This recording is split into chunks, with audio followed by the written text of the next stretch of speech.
Ako ang inyong Lolo Pael. At ako naman si Kabanong. At ito ang aming kwento.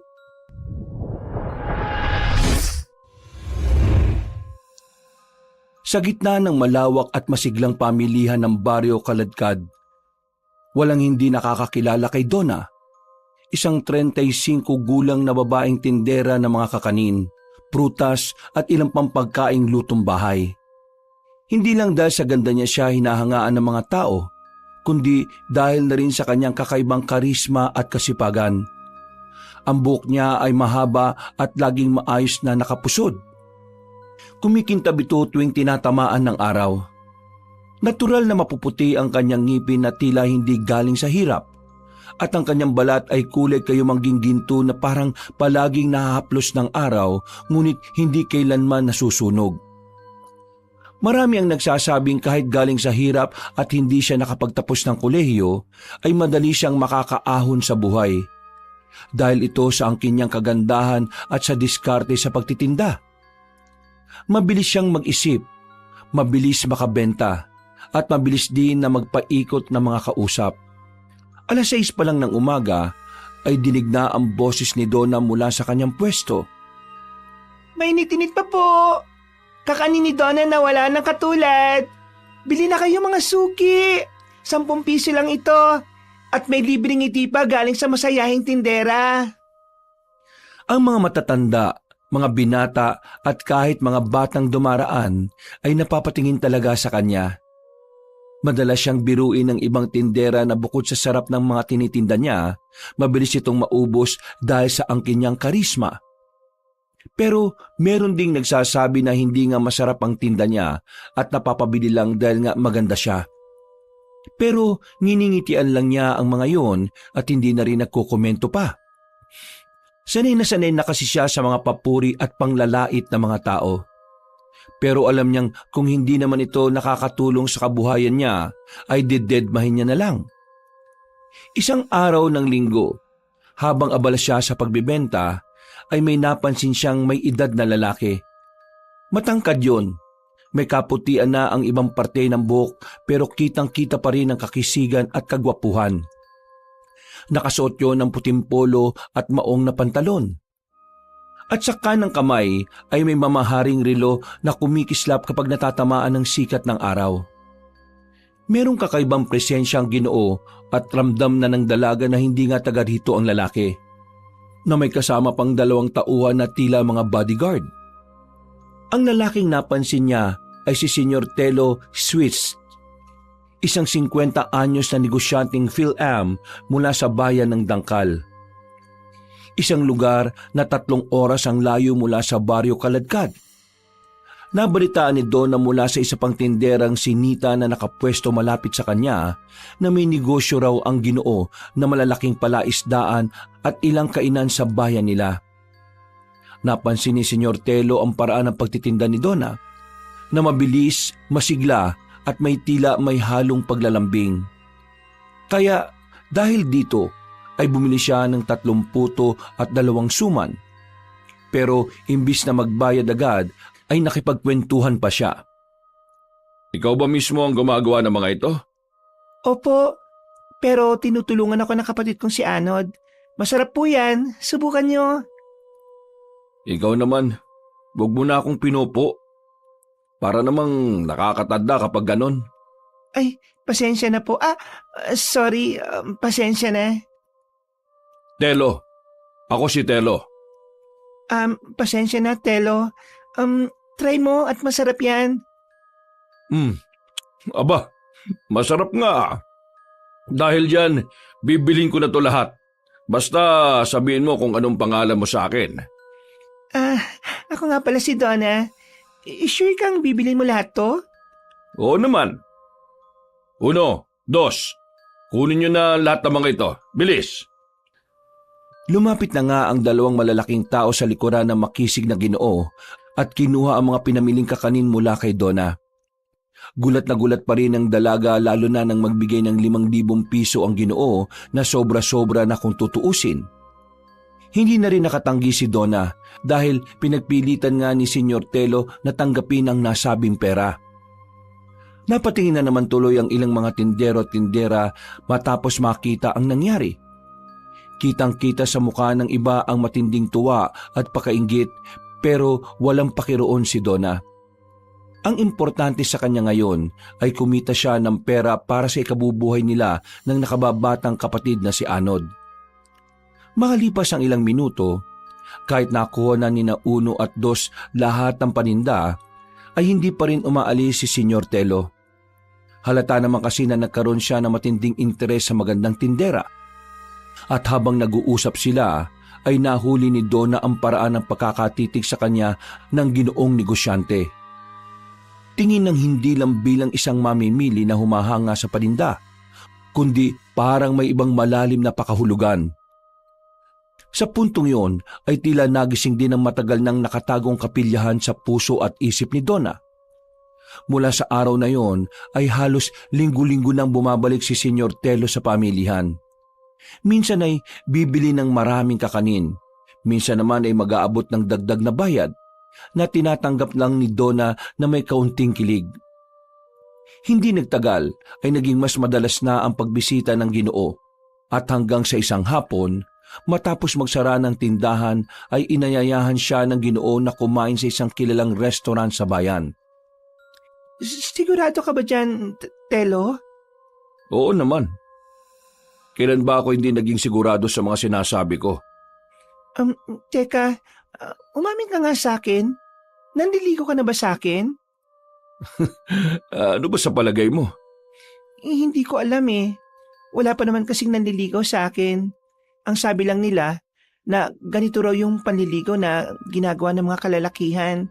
Kaya napaisip ako sa ginagawa mo ngayon eh. Talaga? Wala pang naglakas loob na manligaw sa'yo? Parang imposible naman yata yun. Sa ganda mong yan, baka nga nakapila pa ako. Sir, anong tingin mo sa akin? Hindi naman ako ganong klase ng babae. Pasensya na. Sa ganda mo nga kasi, ang hirap lang paniwalaan. Pero balik tayo sa tanong mo kanina, kung nanliligaw ba ako sa'yo. Ako naman ang magtatanong, Donna, kung pwede nga ba ako manligaw? Ha? Kapag tumanggi ka sa paanyaya kong kumain sa labas, ibig sabihin ay tinatanggihan mo ang panliligaw ko. Titigilan na kita kapag ganon. Sige, pumapayag na ako.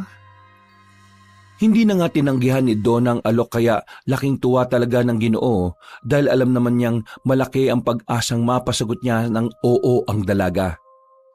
Pagdating sa mamahaling restaurant, sa pag ay magaan ang kanilang naging kwentuhan mula sa buhay sa Amerika, sa negosyo ni Senyor Telo, hanggang sa personal na mga bagay.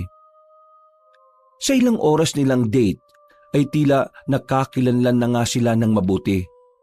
Kaya si Donna ay namanghari ng husto sa lalaki. Pakiramdam nga rin niya ay unti-unti na rin siyang nakaka-interes. Hindi dahil sa yaman na meron ng Ginoo, kundi dahil sa kung sino ito bilang tao. Nang ihatid na siya pauwi, pagbaba ng sasakyan ay hinawakan siya ni Senyor Telo sa kamay na hindi niya inalmahan. Gustong-gusto kita, Donna. Sana maramdaman mo kung gaano kita kamahal. Salamat, Telo. Pero hindi ko pa masasagot yan pabalik. Hindi ko pa rin kasi siguradong nararamdaman ko eh. Ayos lang. Huwag mong madaliin ang sarili mo, Donna. Maghihintay ako kahit gaano pa ito katagal. Natigilan na nga ang Ginoo dahil bigla na lang siyang hinagka ni Donna. Kahit mismo ang dalagay nagulat sa naging hakbang niya. Pero wala naman siyang pinagsisihan dahil nagustuhan niya ang tugon na halik ng matipunong Ginoo. Sa unang pagkakataon kasi sa kanyang buhay ay nakaramdam siya ng kakaibang sensasyon na nagpakilig sa buo niyang pagkatao. Para siyang nililipad ng ulap at pakiramdam niya rin ay parang sila lang ni Senyor Telo ang tao sa mundo. Nang matanggal ang kanilang mga labi ay napangiti sila sa isa't isa. Masayang-masaya talaga si Donna dahil ito ang una niyang halik at hindi niya pinagsisisihan ng tungkol sa bagay na ito. Ganito pala ang pakiramdam ng nahalikan? Ibig mong sabihin na ako pa lang ang first kiss mo? Nakakayaman sabihin pero totoo yon. Talagang napakaswerte ko pala kung ganun. Pero hindi ibig sabihin na nahalikan mo na ako sinasagot na agad kita ha. Titingnan ko pa rin kung anong totoong intensyon mo bago mo makuha ang matamis kong oo. Oo naman. Promise, Donna. Kahit maging tayo na, ipaparamdam ko pa rin sa'yo araw-araw na para kitang nililigawan. Ganun kita kamahal. Hindi na umimik ang dalaga, pero halatang halata sa mukha niya ang matinding pagkakilig. Tumakbo agad siya papasok ng bahay at sinalubong ng kapatid na si Anod na nakangiti lang din sa kanya. Suportadong-suportado siya ng binata bilang nakababatang kapatid. At sa mga sumunod pa nga na linggo, ay naging mas malapit pa sila sa isa't isa. Nagsimula na ang mga tagpong lumalagpas sa simpleng pagliligawan. Mga tawagan sa gabi, madalas na pagkain sa labas at minsan ay maikling halik bago maghiwalay. Para kay Donna, si Senyor Telo ay hindi lang niya isa pang pag-ibig kundi ang sagot din sa kanyang mga pangarap. Isang lalaking may pera, posisyon at tandang maglaan ng oras sa kanya. Subalit kahit ganon ay mas matimbang din talaga ang pagmamahal niya para sa Ginoo. Pero wala sa isip niya na ang lalaking nagsisimula na niyang ibigin ay meron palang tinatagong lihim. Lihim na kapag natuklasan niya ay siguradong dudurog sa kanyang puso at bukod doon ay tuluyang babago sa kanyang pagkatao bilang isang babae. Pagkaraan ng ilang linggo ay mas lumalim pa nga at mas naging espesyal ang pagsasama ni na Donna at Senyor Telo. Para bang ang bawat araw na lumilipas ay nagdadala ng panibagong dahilan para ma-inlove si Donna sa kanya. Tuwing Sabado ng umaga, laging naroon ang Ginoo sa pwesto ni Donna sa pamilihan. Bis na bis pa yon palagi na madalas ding may dalang mga pasalubong. Malimit mga prutas o tsokolate galing sa bayan ng Dangkal. Sa mga ganitong simpleng regalo na talagang na-appreciate ng dalaga, ay naipapakita na rin ng Ginoong negosyante ang kanyang pag-aalaga, pagrespeto at pagmamahal. At sa tuwing nakikita sila ng mga tao sa pamilihan, ay marami ang natutuwa at siyempre marami rin ang naiinggit. Pero katulad ng mga nagdaang araw ay walang paki si Donna sa mga yon. Mas importante sa kanya kung ano ang magandang samahan na namumuo sa kanila ng kanyang manliligaw. Kung minsan ay iniinggit pa nga niya ang mga katabing tindahan na may lihim na galit sa kanya.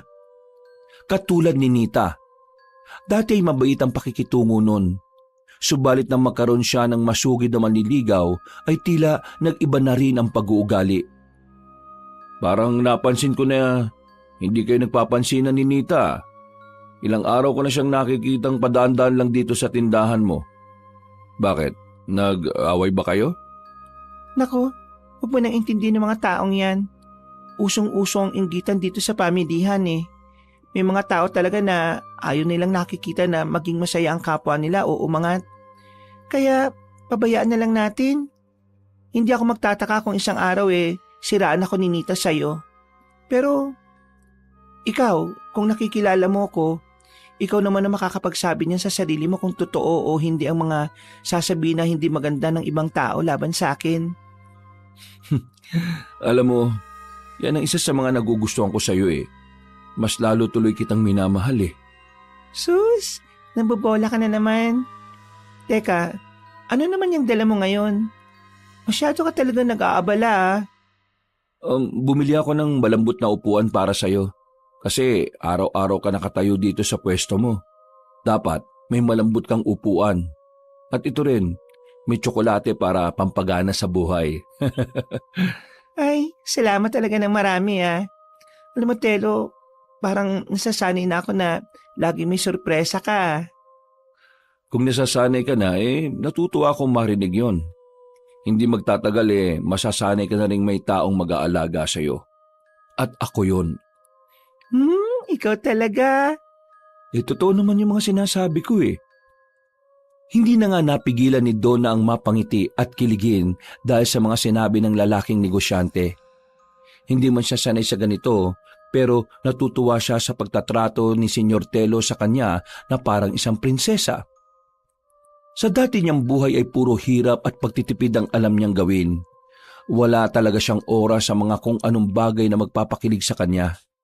Kaya naman, nang dumating si Senyor Tello, ay para siyang iniahon mula sa karaniwan at dinala sa isang mundong puno ng kaliwanagan. Oh, parang natameme ka na dyan, Donna. Ayaw mo ba nung mga sinabi ko? Hindi ah. Napaisip lang ako bigla kasi ang sweet-sweet mo talagang tao. Kaya hindi na rin ako magpapaligoy-ligoy pa. Sinasagot na kita. Ha? Talaga? Totoo ba yan? Oo. Hindi maipinta ang tuwa ni Senyor Tello matapos nga na maging opisyal na silang magnobyo at nobya. Ganon din si Donna. Halatang halata sa hilatsa ng kanyang muka kung gaano siya kasaya at kasigurado na si Senyor Tello na ang lalaki para sa kanya. Subalit lingid sa kanya ay merong madilim na sikreto ang Ginoo na kapag nalaman niya ay siguradong wawasak sa kanyang kaligayahan. Nagdaan pa ang mga araw at gabi. Tuwing araw ng linggo ay sinasara ni Donna ang kanyang pwesto ng mas maaga para makalabas sila ni Senyor Tello. Minsan ay dinadala siya noon sa mga mamahaling kainan sa bayan. May mga gabing magka-holding hands sila habang naglalakad sa parke. At kung minsan naman ay pumupunta sila sa mga tagong resort para magpalipas ng oras na silang dalawa lang. Alam ng dalaga na may pagmamahal siya sa kasintahan, pero sa tuwing hihilingin ito na sila ay magtalik, tumatanggi siya. Hindi pa kasi siya handa na isuko ang pagkababae niya. Mabuti na lang din ay nirerespeto ito ng kanyang bagong boyfriend. Isang hapon sa tabing dagat, nakaupo sila sa isang maliit na kubo, habang tinatanaw ang malawak na karagatan na kumikislap sa sikat ng araw. May dala si Senyor Tello na 2 baso ng malamig na buko juice at isang supot ng pinritong isda. Naupo sila at masinsinang nag-usap patungkol sa buhay-buhay hanggang sa may maisip si Donna. Nito kasing nakalipas na araw ay nagtataka siya sa pag-uusap ng mga bodyguard ng Ginoo na sina Uno at Dos. Na nung tanungin niya ay tila aligagang sumagot at nagdadahilan. Mahal, bakit ba ako napili mo? Marami namang magagandang babae lalo na sa bayan ng Dangkal. Meron na di hamak na mas may kaya sa buhay at hindi talaga tubong probinsya na katulad ko. Ano bang klaseng tanong yan? Naku-curious lang ako. Sagutin mo na please. Bakit nga kasi? Okay, sige. Ano kasi? Kasi ikaw, iba ka sa kanila. Sa mga babaeng nakilala ko. Hindi ka lang maganda. Bukod sa maganda ng muka, ay marami pang maganda sa'yo. Tulad ng ano? Marunong kang magpahalaga sa maliliit na bagay. Yung asawa, ano nga ba ito? Nawala tuloy ako. Nasaan na nga ba tayo? Tungkol sa iba pang magagandang bagay na nakikita mo sa akin. Oo. Ikaw kasi, napakasimple mo lang at madali kang mapasaya. Alam mo ba na bihira yan sa panahon ngayon? Ang mga kagaya mo? Talaga? Oo. Kaya maraming salamat dahil sinagot mo ko.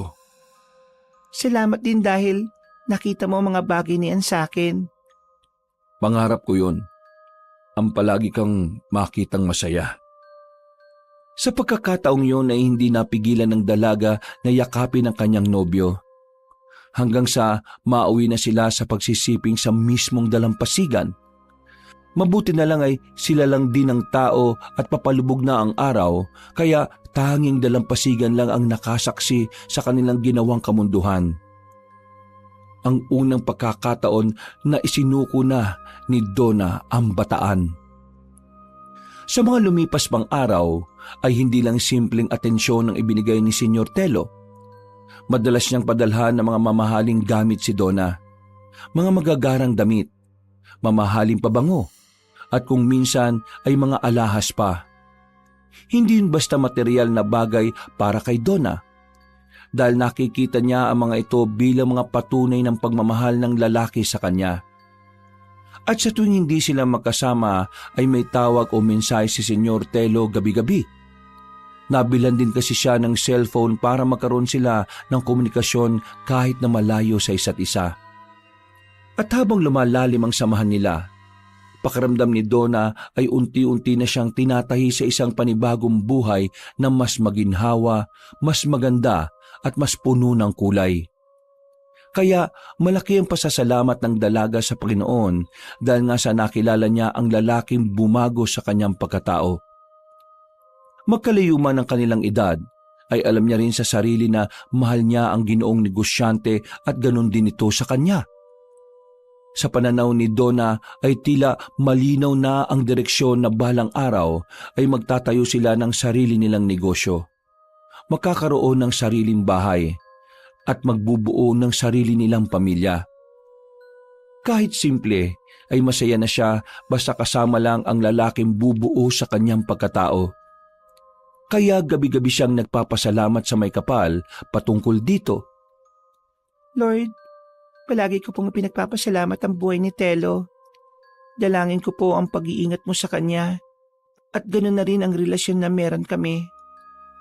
Kung ano man po ang kulang, ikaw na po ang bahala magpuno.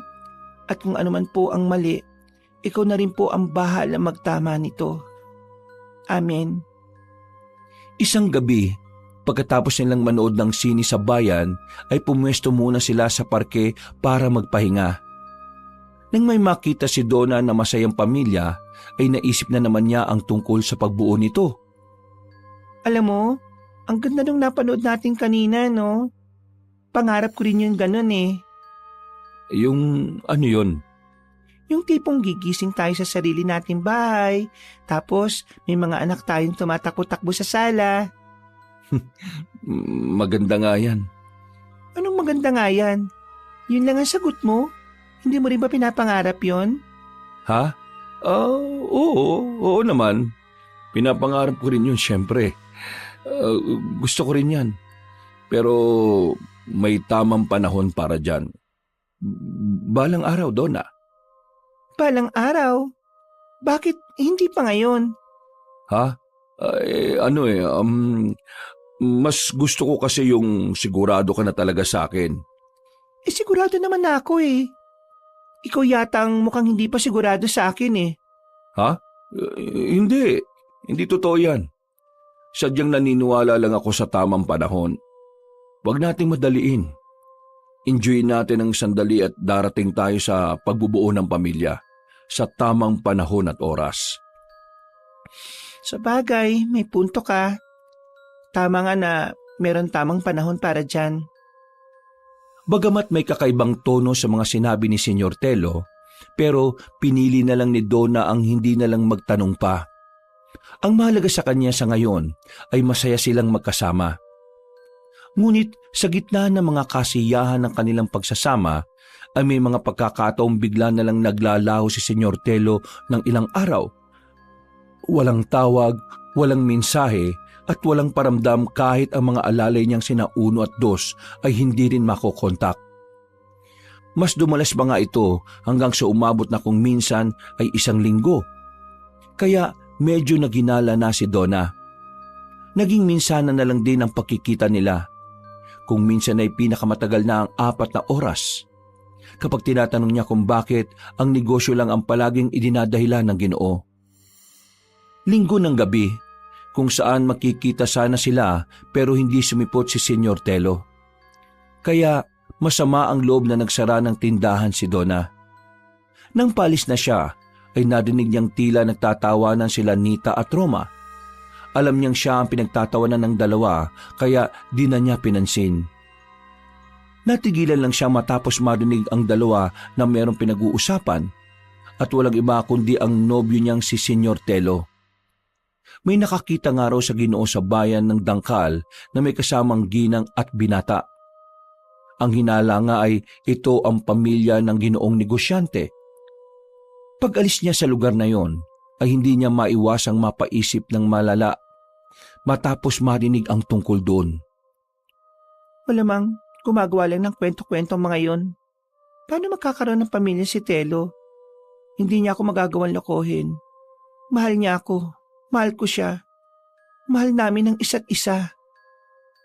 Natigilan na siya sa pagsasalita dahil naramdaman niya ang pagtagas ng luha sa kanyang mga mata.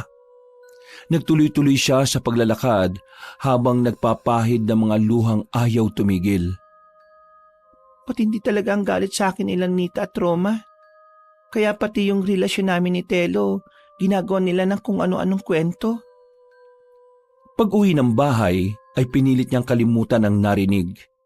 Ayaw niya kasing sirain ang kasalukuyang saya na meron siya.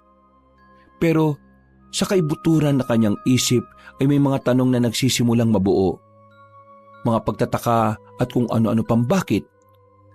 Doon niya lang din napagtanto na sa halos mag-iisang taon nilang pagsasama ni Senyor Telo ay hindi niya pa rin yun gaanong kakilala. Maliban sa mga negosyo nito ay wala na siyang ibang alam tungkol sa nobyo. Kaya mas lalo siyang napaiyak matapos maisip na posibleng totoo nga ang mga pinagkukwentuhan kanina nila Nita at Roma. Sino ka nga ba talaga, Telo? Sino ka nga ba? Hindi tuloy nakatulog na maayos ang dalaga at kinabukasan papunta pa lang siya sa pamilihan nang may isang dating kaibigan ang nagpunta sa kanyang bahay. Walang iba kundi si Maymay. Nakatira na kasi ngayon ang babae sa bayan ng Dangkal kaya nakumpirma niyang totoo ang pinagkukwentuhan ni Nita at Roma kagabi. Parang nadurog ang puso ni Donna matapos yung marinig. Lalo na nang makita niya sa makabagong cellphone ni Maymay ang malinaw na litrato ni na Senyor Telo na nakayakap sa isang babaeng may maayos na postura at nakasuot ng mamahaling damit. Sa tabi nila ay nakangiti rin ng isang binatang kasing edad lang ni Donna. Matangkad yun, mistiso at malakas ang dating nakahawig pa mismo ng Ginoong negosyante.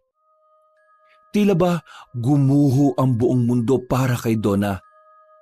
Naramdaman niyang nanginginig ang kanyang mga kamay, kaya saglit siyang huminto at sumandal sa gilid. Nang makita siya ni Anod, ay kumuha siya ng tubig at pinainom siya para mapakalma. Nagsimula na siyang mapayak habang umiinom ng tubig hanggang sa mapahagulgul na siya ng todo-todo. Paano niya nagawa sa akin to? Paano niya ako niloko ng ganito? Naniwala ako sa kanya. Pero matagal na pala niya akong niloloko at pinaglalaruan. Kaya pala ayaw niya pang makasal kami at bumuo ng pamilya. Yung pala, matagal na siyang merong pamilya. Manloloko! Manloloko ka, Telo!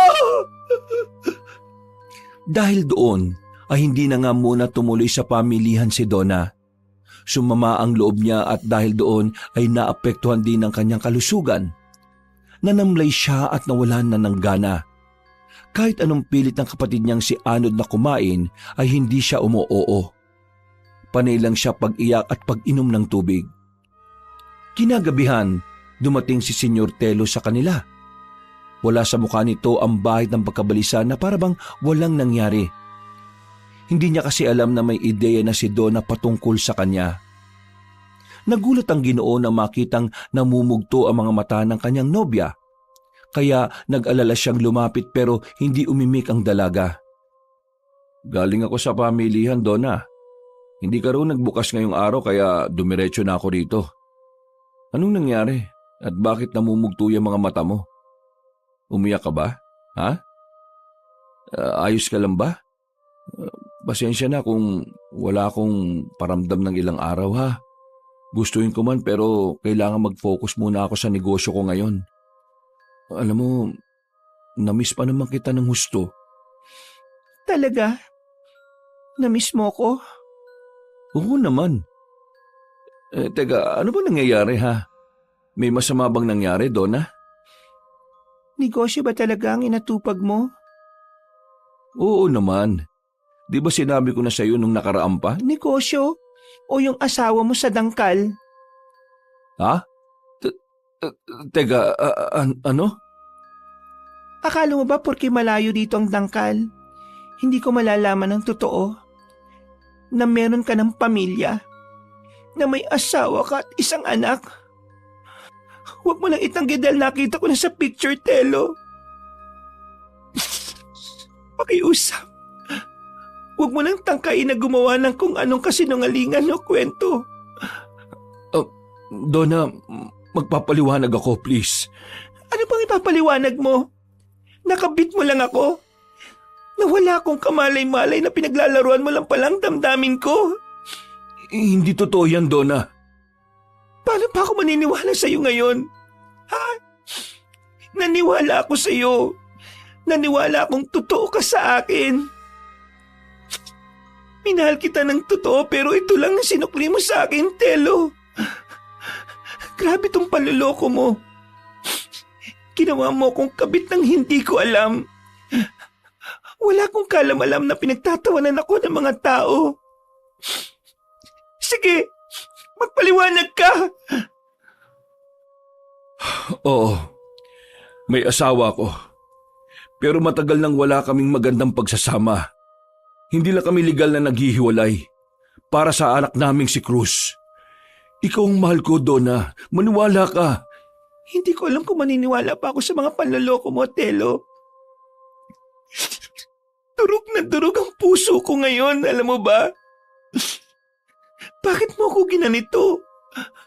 Para mo na akong pinatay. Please, wag mo kong hiwalayan, Donna. Parang awa mo na. Kahit di mo na paniwalaan ang mga sinasabi ko ngayon, pero totoong lahat ng pagmamahal at ginagawa ko. Mahal kita. Mas mahal kita kaysa kay Vonavi. Kaya wag mo kong iwanan, please. Hindi talaga ako makikipaghiwalay sa'yo. Dahil hindi ako papayag na maging masaya kayo habang ako dito'y nasasaktan. Total, ginawa mo na akong kabit ng hindi ko nalalaman. Paninindigan ko na. Anong pinaplano mo? Kung ayaw mong mawala ako sa buhay mo, susunod ka sa lahat ng gagawin at sasabihin ko. Sa ngayon, magpakasaya ka muna sa legal mong asawa. Sulitin mo na ang lahat-lahat ng pagpapakasasa ninyo. Hindi na nakaimik pa si Senyor Telo dahil ipinagtaboyan na muna siya ng kanyang kirida. At mula nang malaman ni Donna ang totoo, ay naging mas matapang na siya. Hindi na siya kontento sa mga palihim na pagkikita. Minsan, sinasadya niyang magpunta sa dangkal para magkataong magkita sila ni Senyor Telo sa mga pampublikong lugar. Alam niya kasing may posibilidad na may makakita sa kanila na kakilala ng legal na asawa ng ginoong negosyante. Isang hapon, habang palabas si Ginang Vonavi sa isang grocery store, ay nakasalubong nila ang asawa ng Ginoo. At sana nga ay magtatago pa si Senyor Telo. Anong ginagawa mo rito, Han? Akala ko ba nasa baryo kaladkad ka? Ha? Kumusta? Sino ka, miss? Ikaw palang asawa nitong si Telo? Ikaw ba si Vonavi? Ako nga, iha. Bakit mo naman naitanong? Ako nga pala si Donna. Han. Siya ba yung sinasabi mong bago mong katiwala doon sa pwesto natin sa baryo kaladkad? Ha? Hindi niya lang ako basta katiwala. Ako ang babae niya. Ako ang ipinalit niya sa iyo, Mrs. Vonavi. Dahil sa diretsahang sagot na yon ay tila natigilan ang mag-asawa. Kitang-kita ang mga patak ng pawis sa noo ni Senyor Telo na panay ang pagpatak kahit anong punas niya. Si Ginang Vonavi naman ay halos mamula ang pagmumuka sa pagkabigla, lalo na nang humawak si Donna sa kamay ng Ginoo. Taas noon niyang hinarap ang legal na asawa habang napapataas ng kilay dito. Magandang araw, Mrs. Twist. Nagkakilala rin tayo sa wakas. Mag-isang taon na nga pala kami ng asawa mo para lang sa kaalaman mo. Anong sinasabi ng babaeng yan, Telo? Walang iya ka. Ang lakas ng loob mo.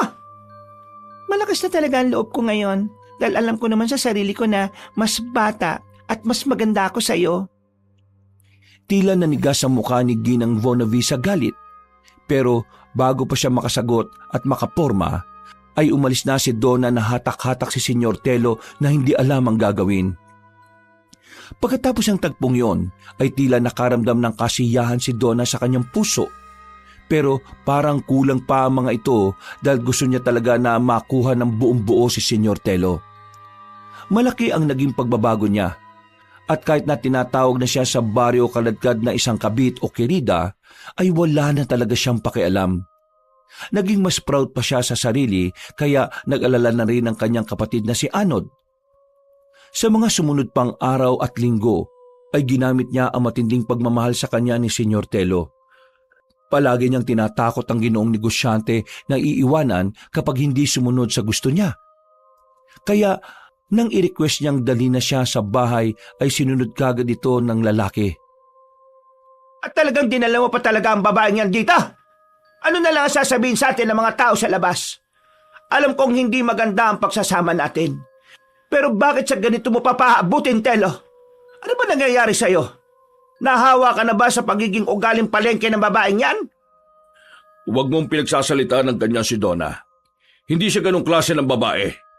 Ay, oo nga pala. Hindi siya palengkera. Kalat-karin lang siya. Malanding babaeng nangangabit na mga may asawa. Mayaya ka naman babae ka. Maganda ka pa naman sana at kaedad mo lang ang anak ko. Tapos pumatol sa lalaking parang tatay mo? Ikaw, Telo, hindi ka ba nayaya sa anak mo, ha? Mga immoral kayo! Tumigil ka na! Tumigil ka na, Telo. Dahil doon ay napatingin kay Donna ang mag-asawa. Ngumiti lang siya, tinarap ang ginang habang nakataas ang isang kilay. Kitad ko lang pala ang anak ninyo. Anong pangalan niya? Cruz, tama? Kung ayaw mong patulan ko ang asawa mo, edi yung anak mo na lang. Punyeta kang babae ka! Edi demanda kita! Edi demanda ko kayo mga immoral kayo! Kasunod ng mga katagang yun ay ang malakas at malutong na sampalang iginawad niya kay Donna. Natigilan din ito kaagad dahil umawat si Senyor Telo at itinulak ang legal niyang asawa hanggang sa mapaupo sa sofa. Napayak na lang ang ginang dahil sa sobrang sama ng loob habang si Donna ay tila tuwang-tuwa sa mga nakikita. Hindi niya alam sa sarili kung bakit, pero para na siyang nasisiyahan sa mga nangyayari, subalit sa kabilang banda at kay butura na kanyang puso ay naroon pa rin ang matinding kalungkutan. Natatabunan lang ito sa ngayon na matinding galit matapos siyang malaman na isa lang pala siyang kabit. Demanda ko kayong dalawa, kaya humanda na kayong makulong! Sige, gawin mo! Para malaman ng buong bayan ng kahihiyan ng pamilyang ito! Yun naman ang gusto mo, hindi ba? Isumbong mo kami? Ipakulong mo kami? Napayak na lang ng gusto si Ginang Vonavi at hindi na rin niya nagawang idemanda ang dalawa dahil nga sa kahihiyan ng pamilya.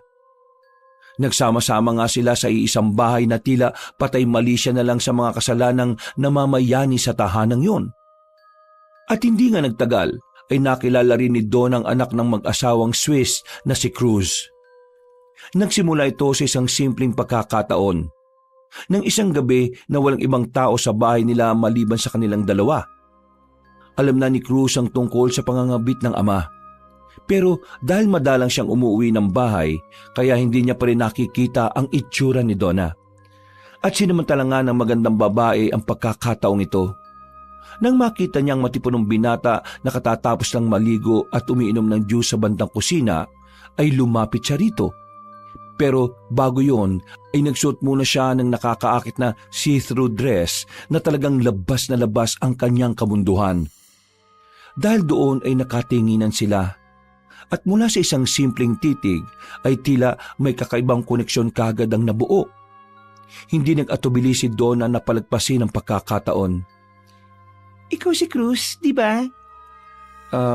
Oo, ako nga.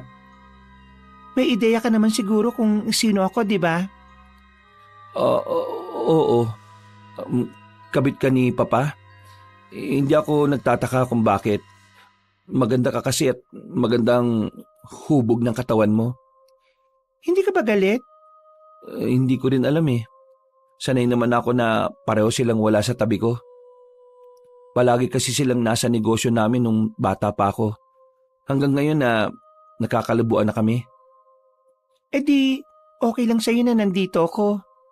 May magagawa pa ba ako? May pwede tayong gawin na dalawa. Hindi naging mahirap para kay Donna ang pang-aakit kay Cruz. Mabilis niya itong napaikot sa kanyang mga palad gamit ang kanyang alindog. At nung gabing yun ay meron nang nangyaring pagniniig sa dalawa. At sa mga sumunod na mga araw at linggo ay mas naging mapanghas pa sila. Hindi na nila alintana kahit nandoon na sa bahay sina Senyor Telo at Ginang Vonavi. Tuwing hating gabi ay nagagawa nilang magkada upang palad ng walang kamalay-malay ang mga tao sa bahay. Mas lalong tumindi ang namumuong kaimuralan sa loob ng tahanan ng mga Swiss. Ang mga pangyayaring ito ang tuluyang nagpabagsak sa katahimikan ng pamilyang Swiss. Biyernes ng alas 12:30 ng gabi. Nang marinig ni Donna ang paghilik ni Senyor Telo, ay bumangon kaagad siya sa kama. Naglinis siya ng katawan sa banyo at kaagad lumabas ng kwarto. Pasimple siyang nagmasid sa paligid at tumiretso sa silid ni Cruz, kung saan ay nakahanda na kaagad ito. Dahil sa kanilang pagmamadali, ay nakalimutan na nga nilang mailak ang pinto. At habang nagsisimula ang kanilang kamunduhan, ay biglang bumukas ang pinto ng kwarto ng binata. Nakaugalian na rin kasi ni Ginang Vonavi na pumasok doon kung minsan para lang silipin ang anak. Pagpindot ng switch ng ilaw at nang kumalat ang liwanag sa buong silid, ay tumambad na nga sa paningin ng Ginang ang matinding kalaswaan. Gulat na gulat siya sa mga nasaksihan at hindi niya mapaniwalaan ang mga ito. Nakalimutan kong ilak ang pinto. Sorry. Naman, kumatok naman muna kayo. Anong ginagawa ng kabit ng tatay mo rito sa kwarto mo? At bakit kayo magkapatong anak? Ma, pwede ba lumabas na kayo? Hindi ako lalabas dito. Punyeta kang babae ka. Sinira mo ng pagsasama namin ng asawa ko. Ngayon naman pati anak ko, sisirain mo ang buhay. Ano pinagsasabi mo? Paano ko naman sinira ang buhay ng anak mo pareho namin ginusto ito? At para sa kaalaman mo, matagal na namin itong ginagawa. Walang hiya kang babae ka! Galit na inatake ni Ginang Vonavi si Donna.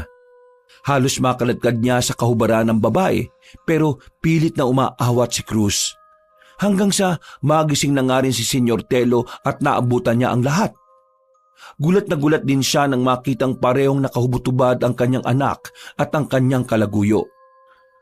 Anong ibig sabihin nito, Donna? Cruz, bakit kayo parehong walang mga saplot? Yang kabit mo! Nakikipagsiping sa anak natin! Walang yayang kabit mo! Kasalanan mo ito at nagpapasok ka ng demonyita sa bahay na ito. Sinira niya ang pamilya natin. Hayop ka! Hindi ka ba nakukonsyensya ang babae ka? Wala kang pakundangan, Donna! Wala kang takot!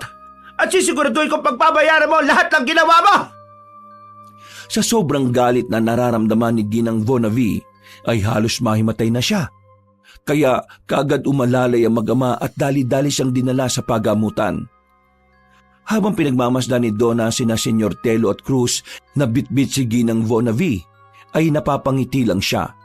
Pero ang kanyang mga mata ay unti-unti nang tinatagasan ng luha na hindi niya mapigilan. Masaya siya sa paghiganti, pero sa kaibuturan ng kanyang puso ay alam niyang mali ang kanyang mga ginagawa. Dahil doon ay binalot na lang niya ng makapal na kumot ang sarili saka humagulgol ng pag-iyak. Bakit ganitong nararamdaman ko? Dapat masaya ako dahil ako ang nanalo sa laban na to. Pero bakit ako umiiyak? Bakit ako nalulungkot? Masisira ako ng pamilya ni Telo. Magkakawatak-watak na sila. At kami na ang magkakasama. Dapat maging masaya ako. Huwag kang umiyak, Donna. Huwag kang umiyak. Kahit anong awat niya sa sarili ay patuloy pa rin ang pagtagas ng kanyang luha. Kaya hinayaan na lang niya ito. Hanggang sa makatulog na lang siya ng mahimbing. Makalipas ang ilang araw, nang bumuti na ang lagay ni Ginang Vonavi, ay nagpasya na muna siyang hindi umuwi sa kanilang bahay. Sinamahan naman siya ng asawa kahit ayaw nito. At dahil sa sila Donna at Cruz na naman ang naiwan sa bahay, kaya patuloy sila sa paglalaro ng apoy. Hindi nila alintana ang kaguluhang nangyayari sa paligid. Basta sila ay masaya sa kanilang kamunduhan. Hindi na rin naman kasi napigil ng mag-asawang Swiss ang kanilang anak dahil aliw na aliw din ito sa mga nangyayari. Nahumaling kasi talaga ang binata kay Donna, kaya tinanggap na lang nila kahit masakit ito sa kalooban. Itong isa sa dahilan na matinding galit ni Ginang Vonavi sa dalaga. Alas 7 ng gabi ng Lunes, tahimik ang kalsada papunta sa pinakaliblib na bahagi ng bayan ng Dangkal. Tanging ilaw ng buwan at kislap ng alitaptap ang tila nagbabantay sa makipot na daan. Bitbit ni Ginang Vonavi ang isang bayong na may lamang mamahaling tela. 3 putol na hibla ng buhok ni Donna at isang pirasong ginamit nitong panyong may mantsa ng pulang lipstick. Kasama na rin ang bungkos ng pulang rosas na nagsisimula ng malanta. Baka sa mukha ng Ginang matinding galit at determinasyon. Hindi siya sanay sa ganitong uri ng gawain, lalo na at alam niyang patungo siya sa lugar ng isang taong kilala sa bayan bilang mabagsik na nilalang. Si Apo Abukay. Isang itim na mangkukulam na pinaniniwala ang nakikipag-ugnayan sa mga nilalang mula sa kabilang mundo. Tanyag din ang matandang Ginoo dahil sa pakikipagkasundo nito sa mga demonyo, masasamang elemento at paggamit ng mga buhay na sakripisyo bilang alay. Nang makarating siya sa dulo ng daan, ay tumambad sa kanyang paningin ang isang lumang kubo na halos tinatakpan na ng mga baging at punong kahoy. Ang mga dingding ay gawa sa pinaghalong kawayan at lumang tabla na may bakas ng mantsa ng dugo sa ilang parte. May nakasabit na tuyong balat ng ahas at tandang sa itaas ng pinto. At sa paligid ay may mga bote ng langis na may lamang malabong likido. Ang ilan sa mga ito ay may gumagalaw-galaw pa sa loob. Paglapit ni Ginang Vonavi, ay kusang bumukas ang pinto kahit hindi pa siya kumakatok. Aba, paano nangyari yon? Bumukas ng kusa ang pinto dahil alam kong darating ka, Vonavi Swiss. Paano niyo ako nakilala? Malaga pa bang malaman yon kaysa sa tunay mong pakay kung bakit ka nagpunta rito sa akin? Kung ganon, alam mo rin kung bakit ako narito. Lagi mong tatandaan na laging may pakpak ang balita. Lahat ng pinakamadilim na bagay na ninanais ng isang tao ay nakakarating sa akin. Ang tanong, handa ka ba sa kapalit nito? Kahit anong kapalit, ibibigay ko. Ang totoo niyan dala ko na mga bagay na ilan sa kailangan para mangyari ang gusto ko. Narinig ko sa isang kaibigan na ito ang mga dapat dalhin. Ipinakita ng Ginang ang mga dala niya dahilan para mapahalakak ang matandang lalaking mangkukulam. Ang boses ni Apo Abukay ay tila umalingaw-ngaw sa buong paligid at nang tumigil siya ay matalim niyang hinarap ang Ginang na tila natakot. Bigla na lang kasing parang namuti ang mga mata niya pero bumalik din sa dati. Makalipas lang ang ilang minuto ay sumeryoso na ang nasabing mangkukulam. Handa ka na ba? Handang-handa na ho ako, Apo Abukay. Pagpasok sa loob ng munting bahay ay umupo si Ginang Vonavi sa harap ng maliit na mesa na puno ng kandila. Palayok na may usok at mga papel na may nakasulat na kakaibang simbolo. Inilapag niya sa mesa ang dalang bayong. Hindi na ho ako magpapaligoy-ligoy pa. Dahil total, alam kong alam mo na rin naman ang kung ano ang gusto ko. Importante pa rin na sa bibig mo mismo manggali ang pagnanais na yon para mas maging epektibo at makapangyarihan ang sumpa. Ang lahat ng salitang lumalabas sa ating bibig ay makapangyarihan na. Ang mga kagaya ko lang namang kukulam ang mas nagpapatibay nito. Kaya ngayon din ay bigkasin mo ang pagnanais na yon. Gusto ko masira ang katawan at kaluluwa ni Donna. Gusto ko mawala ang gandang tinataglay niya. Kung paano niya sinira ang buhay ng aking mag-ama, gusto ko ring masira ang buhay niya. Gusto ko siyang magdusa sa pisikal na aspeto. Gusto ko siyang mahirapan ng husto at magdanas siya ng matinding sakit na higit pa sa sakit ng kalooban na nararamdaman ko ngayon. Ang hinihingi mo ay hindi simpleng sakit o pagdurusa, kundi ay mabagal na kamatayan. Handa ka bang pagbayaran ito? Kahit ano, handa akong magbayad. Tumango si Apo Abukay at pagkatapos ng saglit nilang pag-uusap ay kinuha na niya ang hibla ng buhok at panyo ni Donna. Iniligay niya ito sa gitna ng mesa at binalutan ng mamahaling tela na dala ng ginang. Pagkatapos ay dinurog niya ang tuyong rosas at hinalo sa isang mangkok na may maitim na langis. Sinimulan na nga kagad na matandang lalaking mangkukulam ang ritual ng pagbibigay ng sumpa.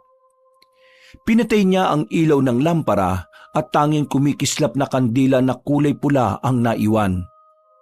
Sinimulan niyang bumikas ng mga makaluma at hindi pamilyar na salita bilang bahagi ng orasyon. Nangilabot si Ginang Bonavi, kaya pasimple siyang napayakap sa sarili habang pinakikinggan ang matandang lalaking mangkukulam. Habang nagbibikas ng mga kakaibang salita, kinuha niyang matulis na karayom na gawa sa buto ng kung anong hayop at sinaksak ito sa pinagbalutan ng buhok at panyo. Sa bawat tusok ay napapansin ni Ginang Bonavi na parang may kumikibot-kibot sa loob ng tela, na parabang bigla na lang itong nagkaroon ng buhay. Paano nangyari yan? Anong laman yan? Nakapalob na ang sumpa dyan, kaya kung mapapansin mo, ay tila tumitibok-tibok na ang pinagbalutan. Kung ako sa'yo, mag-aantabay na lang ako at mananahimik. Dahil kung minsan hindi kinikilala ng sumpa ang utos. Kapag nakarinig siya ng ingay sa paligid, sasalakayin niya ito at doon ibubuhos ang sumpa. Dahil sa takot ay nanahimik na nga ang ginang at tinayaan na lang na magpatuloy sa pagbikas ng orasyon ang matandang lalaking mangkukulam. Ilang saglit pa nga ay bigla na lang lumakas ang hangin sa loob ng kubo at mula sa palayok ay umalpas sa makapal na itim na usok. Bumuo ito ng hugis ng isang babaeng maganda ngunit unti-unting nabubulok ang muka. Lumapit ito kay Ginang Bonavi at dumampi ang malamig na hangin sa kanyang pisngi. Sa takot ng babae ay napatras siya sa takot na baka mapa sa kanya ang sumpa. Ilayo mo sa akin ang sumpa, pakiusap.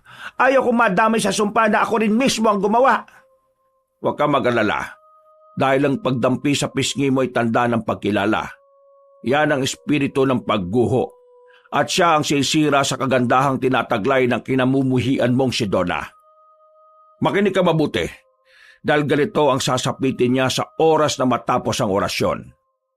Dahan-dahan siyang mabubulok at pahihirapan ng sumpa, hanggang sa mawalan na siya ng silbi sa mata ng kahit na sino. Sigurado ka ba dyan? Kung hindi ka kinikilala ng sumpa, sigurado kung kanina pa lang nararamdaman mo na ang epekto nito. Manahimik ka na muna dahil hindi pa kompleto ang ginagawa ko. Inabot ni Apo Abukay ang mangkok na may langis at rosas.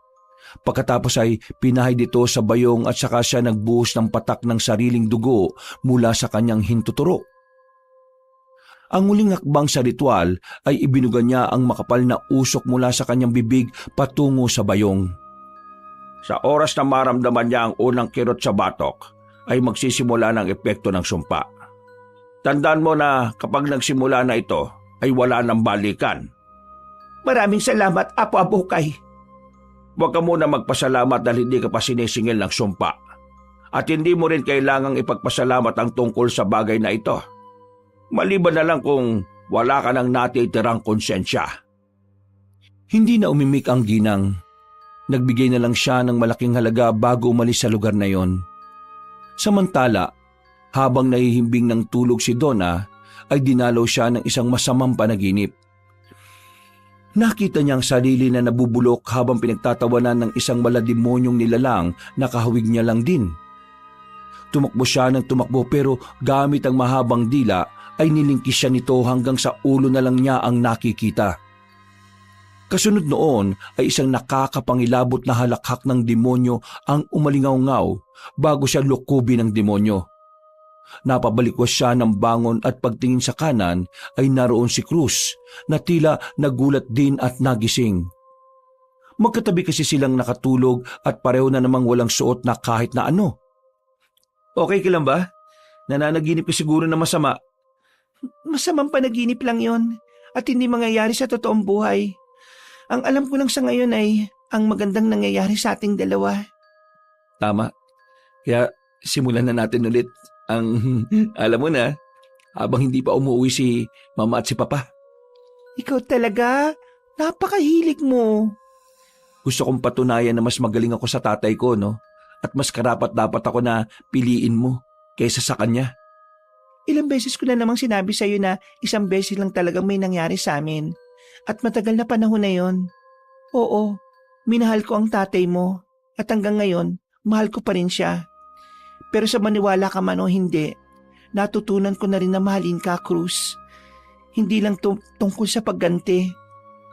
Maraming salamat at narinig ko yan. Kaya lang, gustuin ko mang maniwala sa mga sinasabi mo.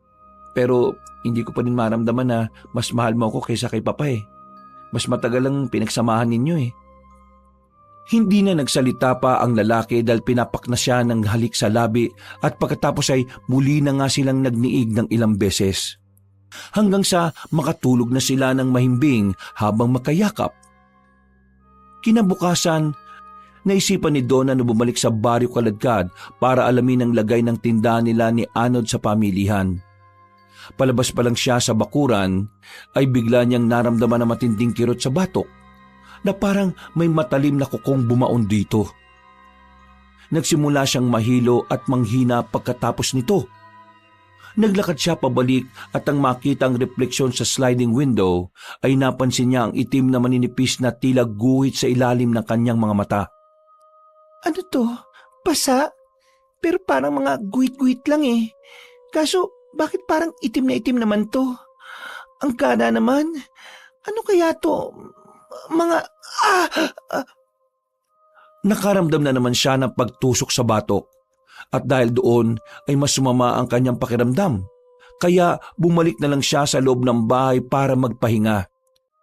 Wala pa naman si Cruz dahil pumasok ito sa trabaho at hindi pa rin bumabalik sina Senyor Telo at Ginang Vonavi mula sa kung saan. Hindi alam ni Donna na sa bawat oras na lumilipas, ang sumpa ng kulam ni Apo Abukay ay dahan-dahan ng kinakain ng kanyang ganda, lakas at sigla. At katulad ng hiling ni Ginang Vonavi, isang mabagal na sumpa patungo sa kamatayan. Sa mga sumunod na gabi, matapos ang ritual, ay nagsimula na nga ang unti-unting pag-usbong ng sumpa sa katawan ni Donna. Nung una, akala niya ay simpleng pagod lang ang nararamdaman niyang pangangalay ng mga kasukasuan. Paminsang panghihina at kakaibang lamig na parang gumagapang mula sa batok hanggang sa gulugod. Ngunit habang lumilipas sa mga oras, ang mga sintomas ay naging mas malinaw at mas nakakatakot. Sa bawat paggising niya sa umaga ay may nanunuot na kirot sa kanyang panga. Para bang ang kanyang mga ngipin ay lumalaki at tumitigas. At sa tuwing tumitingin siya sa salamin ay napapansin niyang ang dating mapuputi niyang ngipin ay unti-unting parang nabubulok. Lumala rin ang mga dating tila maliliit na itim-itim sa ilalim ng kanyang mga mata.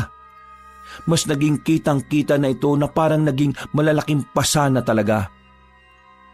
Ang kanyang mga mata na dati ay kaakit-akit na parang nangungusap ay naglahong bigla.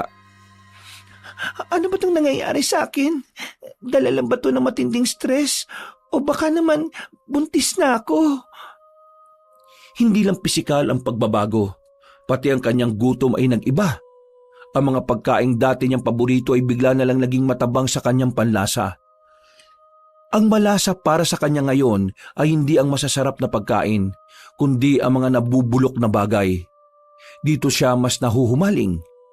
Nung una ay hindi niya ito pinansin. Iniisip na baka dala lamang ito ng stress o imahinasyon, pero mas dumalas ang ganitong pangyayari lalo na sa tuwing malapit siya sa basurahan. Naglalaway siya sa tuwing nakakaamoy ng nabubulok, napapanis o kahit anong mababahong bagay. Dala na rin ang pag-aalala ay sinabi niya kagad ito kay Cruz. dahil ang binata lang naman ang kasama niya sa ngayon. Cruz, may kakaibang nangyayari sa akin. Nawawalan ako ng gana, nangihina, at sa tuwing kakain ng mga gusto kong pagkain sinusuka ko lang. Medyo napansin ko nga na nangangayayat ka ngayon eh. May iba ka pa bang nararamdaman?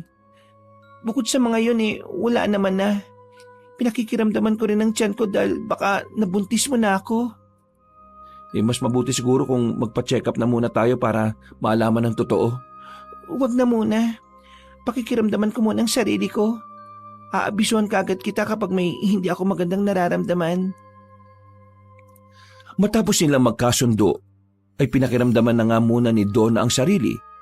Nang bumalik na sina Senyor Telo at Ginang Vonavi sa kanilang bahay, ay nagulat ang Ginoo dahil sa laki ng pagbabago niya.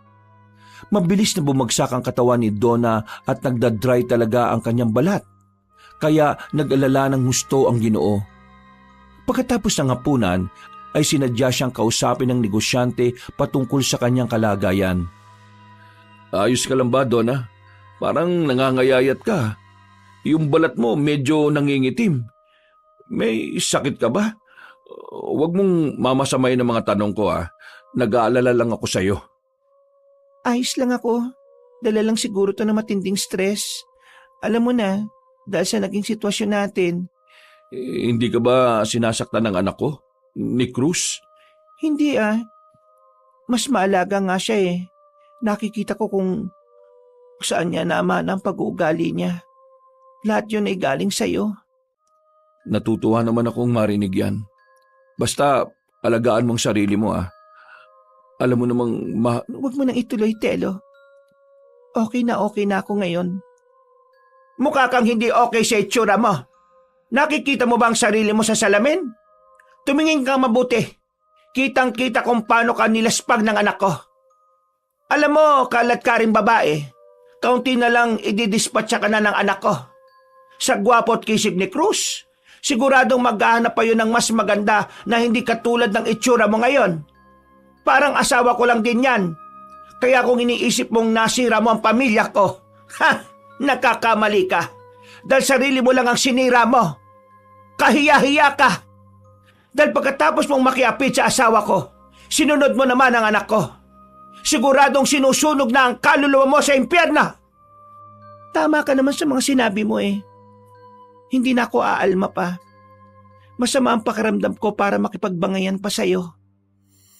Umalis na si Donna pero pagdating sa kwarto ay napasandal siya sa isang gilid habang napapakuyom ng kamao. Napaluha na lang siya at napaisip sa mga bagay-bagay dahil para siyang natauhan sa mga sinabi ng ginang. Ano bang ginagawa ko sa bahay na ito? Bakit ko ba pinagsisiksikan ang sarili ko sa kanila? Masaya at tahimik naman akong namumuhay noon kasama ng kapatid kong si Anod. Kailangan ko na sigurong umuwi sa amin para matapos na ang gulong ito. Uuwi na ako, kapatid ko. Babalik na ako sa pagiging tindera.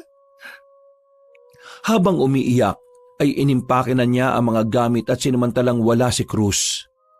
Abala rin naman sina Senyor Telo at Ginang Vonavi kaya hindi napansin nang siya ay umalis.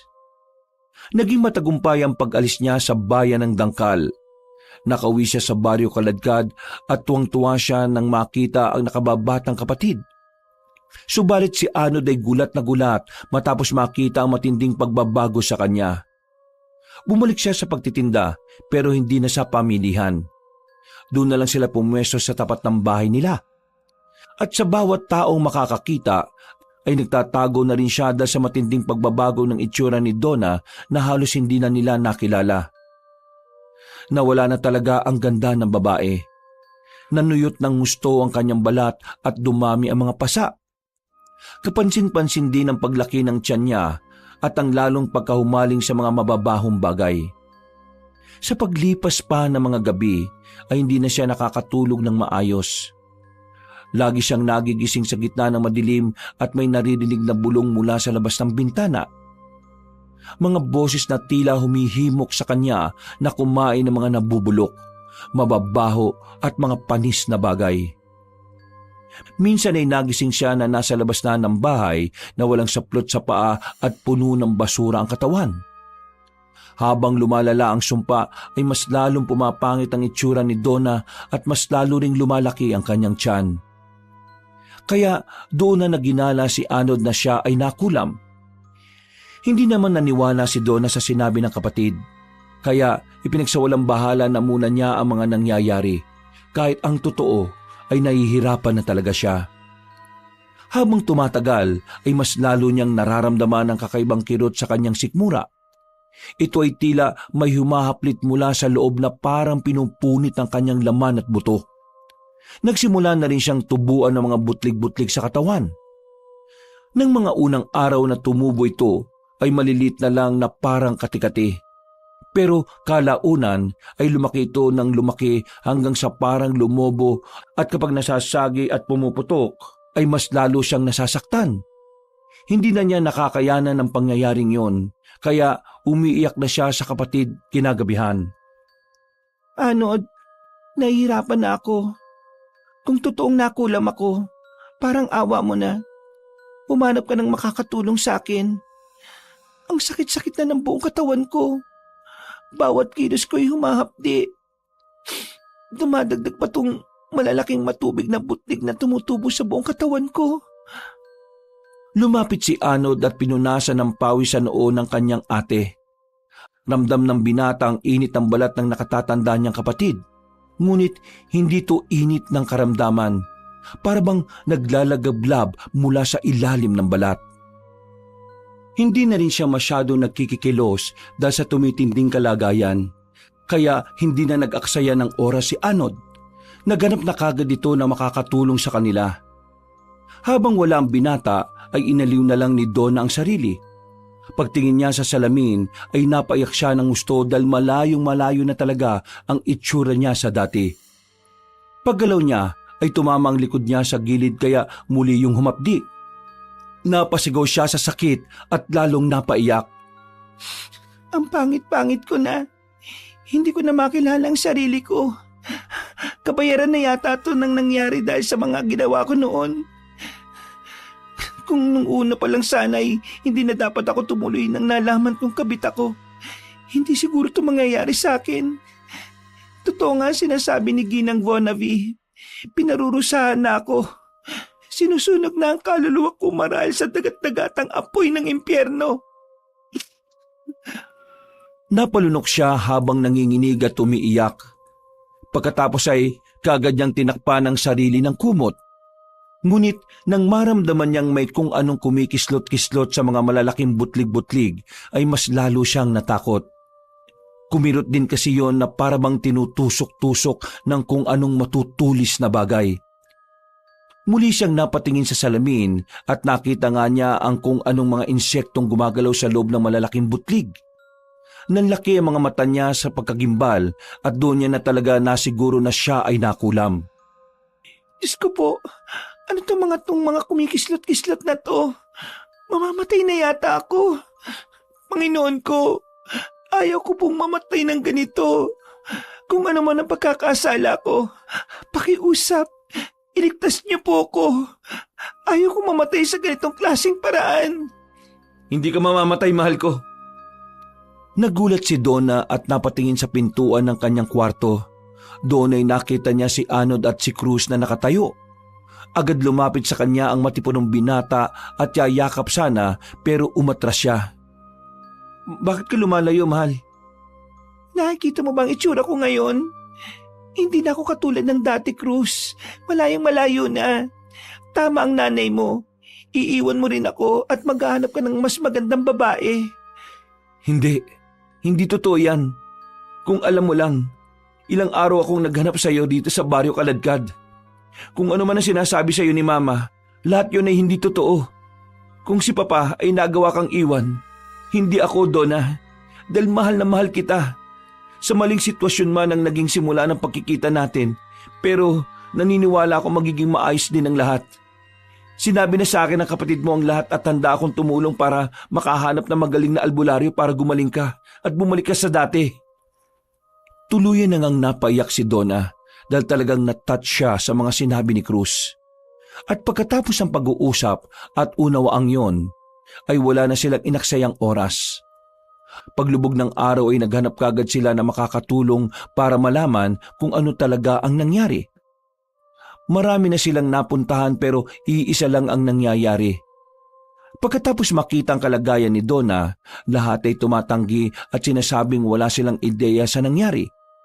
Pero sa kabilang baryo ay nakilala nila si Mang Timor na nagpatunay na nakulam nga talaga si Donna. Bukod doon ay ibinalita rin sa kanila ang isang importanteng bagay na 3 buwan nang nagdadalang tao ang babae. Hindi maipinta ang mukha ni Donna lalo na si Cruz na tuwang-tuwa matapos marinig ang balitang yon. Pero kitang-kita ang pag-aalala sa mukha ng babae dahil sa kalagayan niyang yon. Tama ang hinala ko na buntis ka. Na-excite na tuloy ako makita ang magiging anak natin. Natatakot ako para sa magiging anak natin. Paano kung maapektuhan siya ng kulam na binigay sa akin ng kung sino man? Sigurado matutulungan tayo ni Mang Timor. Hindi po ba, Mang Timor? Tumango ang matandang albularyo at kagad nilang sinimula ng ritual at orasyon. Maraming ginawang paghahanda ang matanda. Nagsunog siya ng insenso na sinamahan ng dahon ng laurel at uling. Pagkatapos nito, ay nagbigkas siya ng mga salitang siya lamang ang nakakaintindi. Tumagal ang orasyon na iyon ng higit 5 minuto. At sa bawat pagbigkas ng matandang lalaking albularyo ng mga kataga, ay tila may kung anong mabigat na presensya ang pumapalibot sa kanila. Ilang sandali pa nga, habang nagpapatuloy si Mang Timor sa kanyang ginagawa, ay biglang napasigaw si Donna. Isang sigaw na hindi pangkaraniwan. Tila ba pinaghalo ang tinig ng tao, hayop, malalim na garalgal at may bahid ng pighati. Pumulupot ang kanyang katawan sa matinding kirot.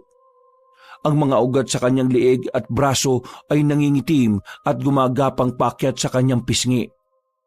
Sa bawat tibok ng kanyang puso ay may parang kakaibang init na sumasabog mula sa kaloob-looban. Kitang-kita ni na Anod at Cruz kung paanong tila mapunit ang balat ni Donna. Nagputukan din ng mga matutubig na butlig-butlig at mula roon ay lumabas ang maliliit na insektong itim. Aray ko! Ang sakit! Parang pinupunit ang katawan ko! Tama na! Tama na, Cruz! Anod! Tulungan niyo ako! Tulungan niyo ako! Alisin niyo ako rito, pakiusap! Mamamatay ako sa sakit! Mang Timor, ano po nangyayari? Bakit mas lalong nahihirapan si Donna? Akala ko po ba'y tutulungan niyo siya? Pakiusap! Tulungan niyo ako makakawala dito! Parang awa niyo na! Ayoko na! Ayoko na! Pakiusap po! Tulungan niyo siya, Mang Timor! Hindi ko na kaya! Hindi ko na talaga kaya! Mamamatay na ako! Ginawa nga ng matandang lalaking albularyo ang kanyang makakaya para maibsan ang sakit na nararamdaman ni Donna. Nagdagdag siya ng mga sangkap at nagpatuloy sa pag-uurasyon. Subalit sa halip na bumuti ang pakiramdam ng babaeng buntis, ay tila mas lalo lang lumala. Makalipas ang ilang minuto ng walang tigil na pag-ungol at paghiyaw, bumagsak si Donna sa kanyang hinihigaan. Hinihingal siya, nanginginig at pawis na pawis. Namumutla rin ang kanyang muka at ang mga insekto ay patuloy na lumalabas sa kanyang mga sugat. Dahil doon ay mas lalong natakot si Donna. Si Anod naman ay naiyak na lang sa malubhang kalagayan ng kanyang ate habang si Cruz ay hindi na rin alam ang gagawin. Nagpatuloy lang si Mang Timor at kitang-kita na rin sa mukha nito ang matinding paghihirap. Dahil sa pakikipagtagisan ng lakas sa nagdala ng sumpa o kulam. Donna, pakinggan mo ko. Lumabang ka. Huwag kang susuko. Telo, hindi ko na kaya. Parang inihigop na ang lakas ko. Mamamatay na yata ako. Hindi alam ni Cruz kung ano ang mararamdaman niya matapos bigkasin ni Donna ang pangalan ng kanyang ama. Pero sa kabila ng mga ito ay pinairal niya pa rin ang pagmamahal para rito. Hinawakan niya ng mahigpit ang kamay ng babae at hindi na nagsalita pa. Si Anod naman ay nanalangin na lang ng taimtim habang umiiyak. Ang tanging boses na lang na maririnig sa silid na yon ay ang paghiyaw ni Donna at ang maotoridad na pagbigkas ni Mang Timor ng orasyon laban sa kulam. Ilang saglit pa nga ay hinawakan ng matandang Ginoong Albularyo ang tiyan ni Donna at napangiwi siya dahil sa kakaibang mabigat na puwersa. Bakit po? Ano pong nangyayari kay Donna, Mang Timor? Hindi umimik ang matandang Ginoo. Nagbigkas lang ito ng iba pang orasyon. At pagkatapos ng halos 1 oras na pakikipaglaban, ay biglang natahimik si Donna. Ang kanyang mga mata ay dahan-dahang pumikit hanggang sa mawalan siya ng malay tao. Dahil doon ay mas lalong nag-alala si Cruz na napapaiyak na rin. Si Anod naman ay napahagulgol sa sobrang takot. Mang Timor, bakit po nawalan ng malay si Donna? Ano po nangyari sa kanya? Sumagot po kayo. Akala ko po ba'y matutulungan niyo siya? Ano pong nangyari sa kanya? Paano na po ang anak namin? Pinakalma muna ni Mang Timor ang 2 lalaki. At nang okay-okay na, ay doon niya sinabi ang kalagayan ng walang malay na si Donna. Ipinaliwanag na matandang Ginoong Albularyo na hindi niya natanggal ang sumpa dahil masyado itong malakas at matibay. Ang tanging makakatanggal lang daw nito ay ang naggawad mismo ng kulam. Ang tanging nagawa lang niya ay maibsa ng kirot at pansamantalang napahupa ang bisa ng sumpa. Kaya nawalang bigla ang mga insektong lumalabas sa mga sugat ni Donna. Nawalan lang din ng malay ang buntis pero hindi siya patay. Sinadya niya talagang dalhin ang diwa nito sa pinakamalalim na pagkakatulog upang hindi makapenetrate ng mabilis ang sumpa. Pero ayon sa Ginoong Albularyo, kapag nagtagal pang ganoon ay posibleng hindi na talaga magising si Donna.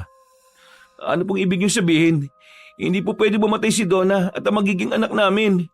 Sabihin niyo po sa akin kung sino ang gumawa nito sa kanya at ako mismo ang kakausap.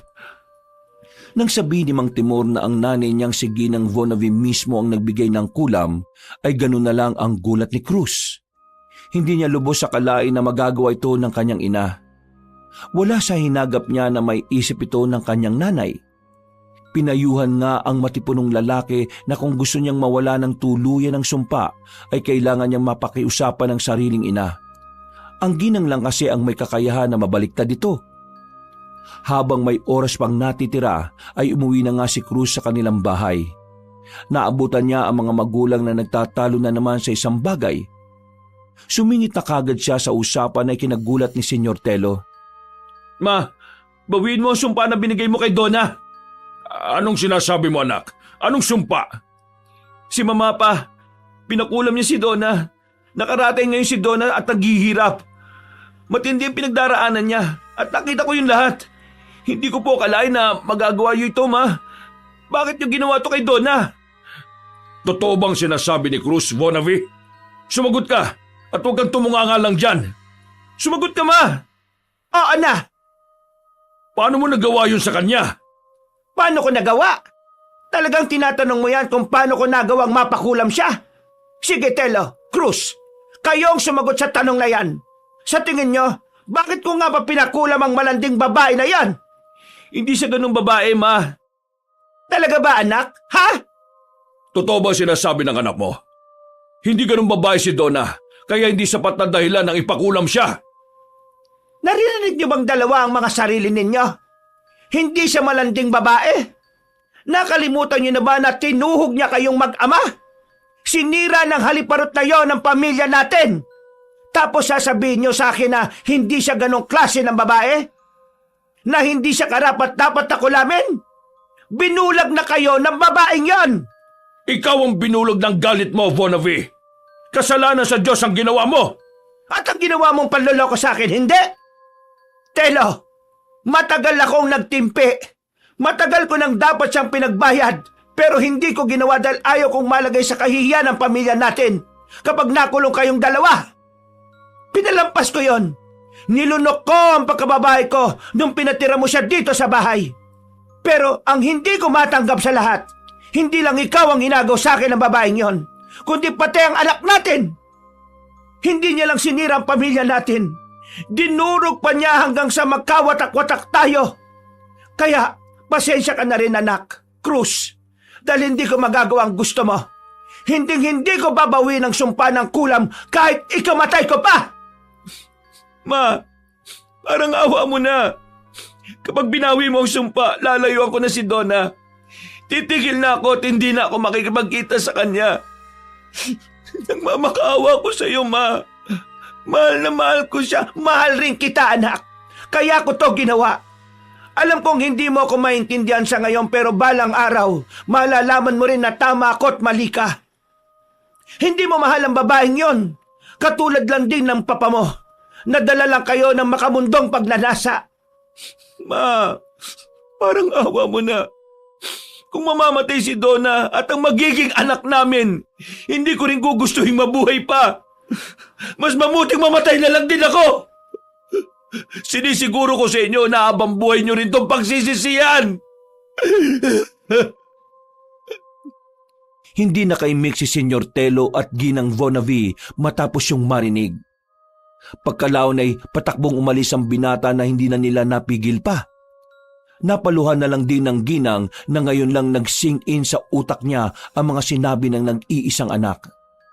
Mali ba ang ginawa ko kung ginawa ko lang ang alam kong makabubuti sa pamilya natin? Hindi ko sinasabing mali ka, pero hindi ko rin sinasabi na tama ang ginawa mo. Hindi ko lubos maisip na makakaya mong gumawa ng ganitong klase ng krimen. Kung itinuturing mong masamang babae si Donna, hindi ka na rin naiiba sa kanya. Kung tutuusin mas malala ka pa dahil hindi lang pagsira ng buhay ang ginawa mo, kundi pagpatay. Kahit gaano pa kapigat at kasama ang ginawa niya, wala tayong karapatan na kunin ang buhay nila. Diyos lang ang pwedeng gumawa nun. Huwag kang magbabanggit ng tungkol sa Diyos dahil kung tutuusin, ikaw ang punot dulo ng lahat ng ito. Kung hindi ka naglaro ng apoy, at kung di mo dinala ang babaeng yan dito, hindi sana nasira ang pamilya natin. Hindi sana tayo nagkakagulo ng ganito at hindi sana mawawala sa atin ang anak nating si Cruz. Alam ko ang pagkakamali ko at pinagsisisihan ko na yon ang gusto sa Diyos. Alam mo yan, kaya kahit sisihin mo ako ng sisihin ay wala nang magbabago pa dahil nangyari na ang nangyari, Vonavi. At kapag itinuloy mo pa ang plano mo, hindi lang ang anak mo ang mawawala sa iyo, Vonavi, pati na rin ako at ang magiging apo natin. Pag-alis ng Ginoo ay tuluyang napahagulgol si Ginang Vonavi. Habang napapaluhod sa sahig, labis din siyang nasaktan sa mga nangyayari. Pero pinipilit niya lang din ang magpakatatag. Makalipas ang ilang araw, habang tumatagal ay mas lalong nalalagay sa alanganin ang buhay ni Donna. Patuloy pa rin si Mang Timor sa pagbibigay ng pansamantalang lunas sa babaeng buntis. Pero habang tumatagal ay mas lumalakas ang sumpa ng kulam. May mga paunti-unting insektong itim ang lumalabas sa mga sugat ng buntis pero sa tuwing dadasalan nito na matandang lalaking albularyo ay nawawala rin naman kaagad. Pero nagpayo na si Mang Timor na posibleng ilang araw na lang mula ngayon ay hindi na makakaligtas si Donna sa sumpa. Dahil doon ay naghinigpis ng husto sina Anod at Cruz na parehong hindi matanggap ang mga mangyayari. Linggo, alas 5 ng hapon. Nagtungo sina Cruz at Anod sa simbahan para dumulog ng panalangin sa Panginoon. Naniklod talaga ang matipunong lalaki para sa kaligtasan ni Donna at nag-iiyak siya sa harap ng altar ng Diyos. Lord, alam ko po na mali ang naging simula ng pagmamahalan namin ni Donna. Maling-mali po ito sa harap niyo at sa batas. Pero Panginoon, parang awa niyo na po. Iligtas niyo si Donna, pati ang magiging anak namin. Kayo lang po ang may kakayahan na makagawa nito. Magmilagro po kayo. Buhayin niyo sila at kahit ako na lang po ang kunin yung kapalit nila. Nagsusumamo po ako sa inyo. Mahal na mahal ko po si Donna. Ayoko pong mawala siya ng ganito. Diyos ko, buhayin niyo po siya para may tama namin ang mga pagkakamali naming dalawa. Parang awa niyo na po. Awa niyo na. Habang humahagulgol ay nakaramdam siya ng pag-akbay.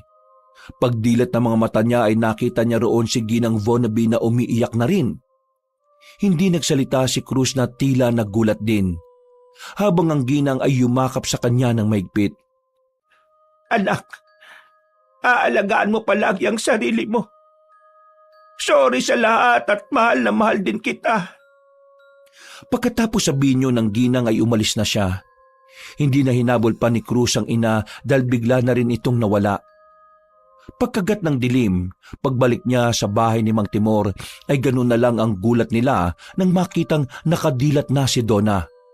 Pawis na pawis ang buntis at gutom na gutom. Pinainom pa nga ito ng tubig na matandang albularyo. Paano nangyari, Mang Timor? Ang ibig bang sabihin nito nabaliktad na ang sumpa ni Mama? Doon nga naunawaan na matipunong lalaki ang ginawa ng kanyang ina. At pinaliwanag din ni Mang Timor na para mabaliktad ang sumpa ay matindi ang magiging kapalit nito. Buhay ang hiningi ng sumpa kaya buhay din ang kapalit para mawala ito. Napaluha na lang si Cruz at napayakap kay Donna na umiiyak na rin matapos yung malaman. Makalipas pa ang ilang araw, nang bumuti na ang lagay ng babae, ay nagpasya silang magpunta sa bayan ng Dangkal para harapin si Senyor Telo. Balak na kasi nilang makipag-ayos at itama ang lahat, lalo na ngayon nagdadalang tao na si Donna. Subalit isang masamang balita ang naabutan nila. Kinuha na ni Senyor Telo ang sarili niyang buhay at nag-iwan lang siya ng sulat na kaagad binasa ni Cruz. Anak, Cruz, wala kang dapat sisiin sa mga nangyaring ito sa pamilya natin. Lalong na ikaw, Donna. Ginawa namin ni Vonnaby ang nararapat para makapagsimula kayong dalawa ng masayang buhay kasama ang magiging apo namin. Sayang lang at hindi na namin makikita ang bata. Pero kung nasaan man kami, ay siguradong mapagmamasdan namin kung paanong lumaki ang magiging anak ninyo. Mag-iingat kayo palagi at mahal na mahal ko kayo.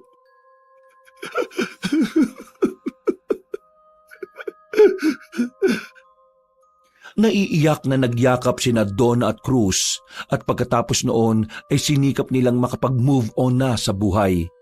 Nang maipanganak ang sanggol na lalaki ay pinangalanan nila itong Tevi na pinagsamang pangalan ni Senyor Telo at ni Ginang Vonnaby. Namuhay nga sila ng payapa, masaya at masagana. Wakas. Ako ang inyong Lolo Pael. At ako naman si Kabanong.